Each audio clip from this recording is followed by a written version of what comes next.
Señal directa. Seguimos en Señal Informativa y saludamos al doctor Armando Zacarías Castillo, que nos va a hablar hoy del choque de la narrativa con la realidad. Querido doctor, ¿cómo está?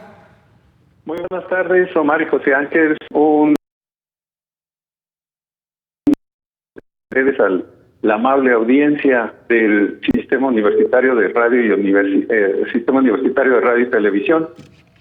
Pues efectivamente, como pocas veces nos encontramos en un escenario que requiere definitivamente, y hasta el presidente lo reconoció, una zona de expertos y de trabajo sistemático, serio y profundo.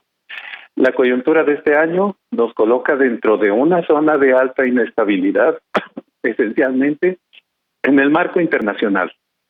Salud y economía constituyen los dos grandes temas para los que se requiere la experiencia y el conocimiento técnico y científico que nos coloque dentro de un nivel de estabilidad en esta zona compleja de consecuencias planetarias.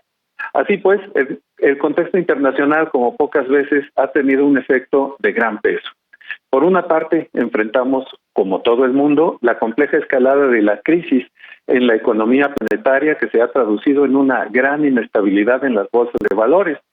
Se trata de un reacomodo planetario en la búsqueda no de economías prometedoras, sino de zonas de estabilidad y obligaciones financieras sólidas. Los efectos para el caso mexicano han sido que el peso ha experimentado inestabilidades cambiarias que no había resentido en mucho tiempo, llegando incluso a la paridad de 23 pesos por dólar. El mercado petrolero constituye otro de los frentes actuales que ha marcado una desestabilización internacional de precios, debido, entre otras cosas, al enfrentamiento ruso-árabe, en los que el petróleo mexicano ha sufrido una baja casi del 50%. El agudo problema que se desprende de este tema es la merma de captación de ingresos por la vía petrolera de la mitad de lo estimado. Este factor, entre otros, se suma a los componentes de la fragilidad cambiaria. El escenario internacional constituye, se desee o no, una realidad trascendental para lo que debe organizarse una serie de estrategias y de políticas que aborden el reto del sostenimiento económico del país. En conjunto con la complicada trama de la economía global, otro fenómeno de importación y con efectos en todos los ambientes nacionales lo constituye el ingreso en nuestro país del COVID-19.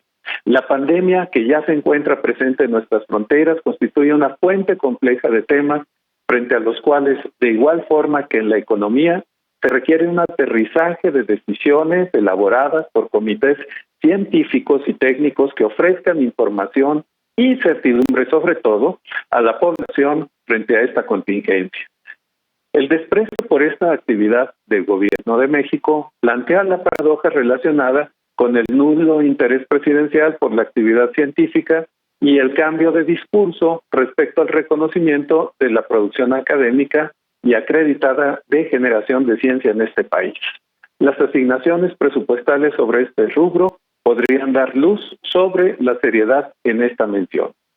El abordaje técnico respecto del COVID-19 se realiza por la Secretaría de Salud a través de un subalterno, sin menospreciar las credenciales sólidas, por cierto, del subsecretario Hugo López-Gatell. Desconcierta la pirámide de responsabilidad con las que afronta la emergencia el gobierno federal.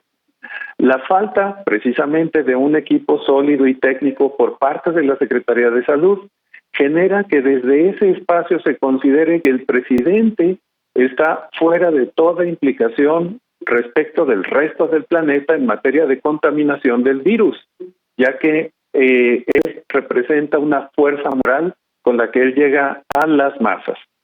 Así pues, la Organización Mundial de la Salud ha requerido respuestas efectivas relacionadas con la seriedad y profundidad con las que el gobierno de México afronta la pandemia. Internacionalmente se ha observado la discrepancia que hay entre salud y la presidencia. La información que se desprende de la Secretaría de Salud es sistemáticamente menospreciada por el presidente, circunstancia que no contribuye de manera efectiva a la clarificación del esquema de contención de la crisis sanitaria.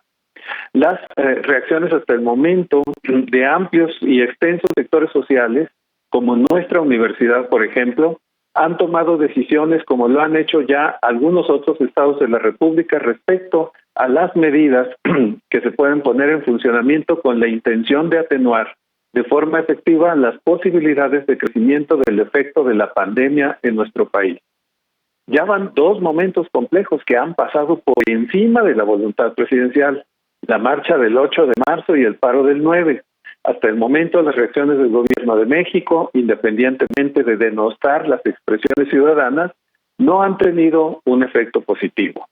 Por otra parte, la reacción de varios estados, alcaldías, organizaciones deportivas, sociales y culturales en enfrentar el escenario de la crisis pandémica al margen de las decisiones de gobierno son verdaderamente trascendentes e importantes. Sin embargo, aquí lo que se requiere es un regreso a la realidad y con la realidad a la gobernabilidad. Así pues, las cosas, Omar y José Ángel, les agradezco este espacio y les mando un cálido saludo y a través de ustedes a la amable audiencia del Sistema Universitario de Radio y Televisión. Muchas gracias. Muchas gracias, doctor. Nos escuchamos la siguiente semana. Gracias y buenas tardes.